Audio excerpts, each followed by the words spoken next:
అన్నలు ఈ పేరు వినగానే ఒక వైబ్రేషన్ వస్తుంది.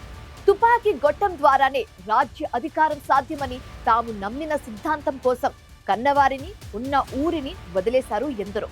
ఎర్ర జెండా చేత పట్టి తుపాకీని భుజాన పెట్టుకొని సమాజ స్థాపన కోసం అడవి బాట పట్టిన అన్నలు ఇప్పుడు కనుమరుగైపోతున్నారా? కేంద్ర ప్రభుత్వం చేపట్టిన ఆపరేషన్ కగార్ మావోలను కంగారు పెడుతుందా? డెడ్ లైన్ పెట్టుకున్న కేంద్రం మావోయిస్టులపై ఉక్కుపాదం మోపుతుందా? ఇంతకీ మావోయిస్టులు నిర్బంధాన్ని తట్టుకొని నిలబడతారా లేదా తెరమరుగవుతారా?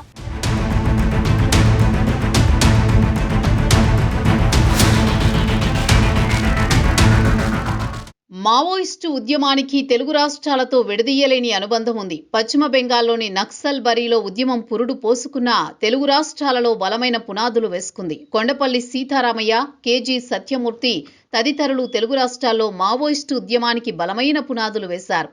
మొదట సాయుధ రైతాంగ పోరాట స్ఫూర్తితో పాటు శ్రీకాకుళం రైతాంగ పోరాటం, జగిత్యాల జైత్ర యాత్ర, రాడికల్ స్టూడెంట్ యూనియన్తో అనేక మంది విద్యార్థులు, యువత ఆకర్షితులై మావోయిస్టు పార్టీలో చేరారు.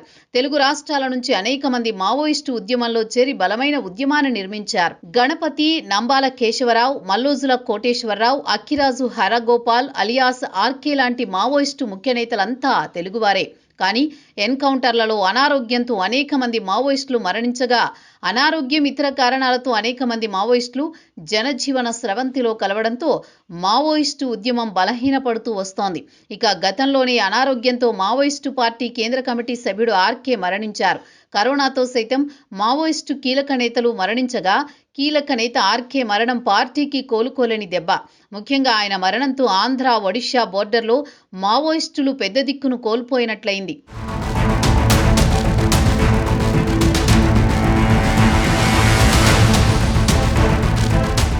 గతంలో మావోయిస్టు ఉద్యమం తెలంగాణ, ఏపీ, ఛత్తీస్గఢ్, మధ్యప్రదేశ్, మహారాష్ట్ర, పశ్చిమ బెంగాల్, బీహార్, జార్ఖండ్ రాష్ట్రాల్లో ఉండేది. కానీ ఇప్పుడు కేవలం 2-3 రాష్ట్రాలకే మావోయిస్టులు పరిమితమయ్యారు.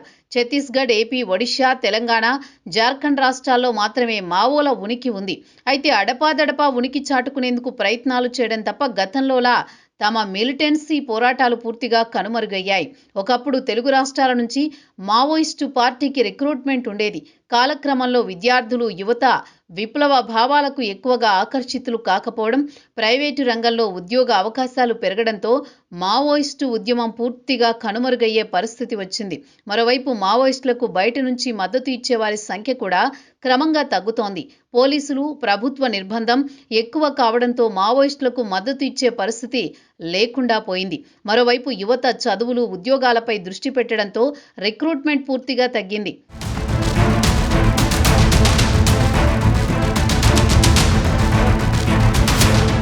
ఒకప్పుడు తెలుగు రాష్ట్రాల నుంచి ఉద్యోగాలు చేసేవారు, యూనివర్సిటీలలో చదివేవారు, వరంగల్లో ఉన్న నిట్, ఆర్ఈసీ లాంటి సంస్థల నుంచి కూడా యువత ఉద్యమ బాట పట్టగా, నేడు దానికి పూర్తి భిన్నంగా మావోయిస్టులలో చేరేందుకు విముఖత చూపుతున్నారు.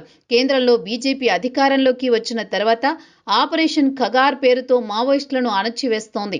మావోయిస్టులకు గట్టి పట్టున్న ప్రాంతాల్లో నిఘా పెంచింది. గతంలో మావోలకు కంచుకోటలా ఉన్న దండకారణ్యం ఇప్పుడు పోలీసు బలగాల గుప్పిట్లోకి వెళ్ళింది. వరుస ఎన్కౌంటర్లలో మావోయిస్టు పార్టీ కీలక నేతలను కోల్పోయింది. కొన్నాళ్ల క్రితం కేంద్ర కమిటీ కార్యదర్శి నంబాల కేశవరావు ఎన్కౌంటర్లో మరణించారు. కేంద్ర కమిటీ సభ్యులు కడారి సత్యనారాయణ రెడ్డి, కట్టా రామచంద్రారెడ్డి, సుధాకర్, బాలకృష్ణ, అంజుదాదాతో పాటు 5 కేంద్ర కమిటీ సభ్యులు మృతి చెందారు. మల్లోజుల వేణుగోపాల్, తక్కెళ్లపల్లి వాసుదేవరావు అలియాస్ ఆసన్న, చంద్రన్న లొంగిపోయారు. వారితో పెద్ద సంఖ్యలో మావోయిస్టులు జనజీవన స్రవంతిలో కలిశారు.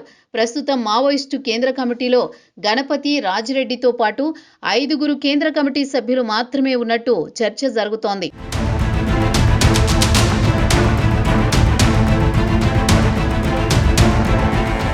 మావోయిస్టు పార్టీ కేంద్ర కమిటీ కార్యదర్శిగా తిప్పిరి తిరుపతి ఈ మధ్య ఎన్నికయ్యారు. ముప్పాళ్ల కేశవరావు, పాకా హనుమంతు అలియాస్ గణేష్, మల్లా రాజిరెడ్డి అలియాస్ సంగ్రామ్, పసునూరి నరహరి కేంద్ర కమిటీలో ఉన్నట్టు తెలుస్తోంది.